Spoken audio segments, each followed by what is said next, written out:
Hello friends, welcome back to the new video. In this video guys, I am going to show you how can you set wallpaper in your Vivo phone guys. You want to set wallpaper, so guys you can set. And guys, now let's see how to set wallpaper in Vivo phone. So before starting video friends, I want to tell you, if you're new in my channel and you are watching my video first time, so first of all go and subscribe my channel, click the bell icon and like my videos. So first of all guys, open your phone setting to set wallpaper. Then guys, you can see lock screen wallpaper setting. So guys, click here.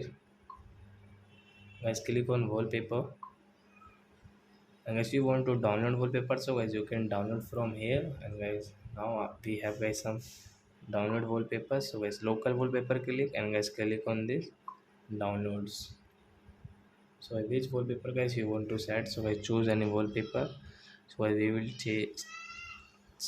set this love wallpaper guys. And guys, you can see guys home screen, lock screen, and guys both. So it's your choice guys where you want to set this wallpaper. So we will click on guys this home screen, and guys you can adjust from here guys. And guys, click on this right side option guys, you can see here. So as you can see, applied successful, so means guys wallpaper has set it. So as now you can see guys new wallpaper in our Vivo phone. So I hope friends you have understood how to set wallpaper in Vivo phone. So that's it guys. Thanks for watching my video. Now we will meet on next video with new topic. Before going, please go and like my video, subscribe my channel. Bye bye friends.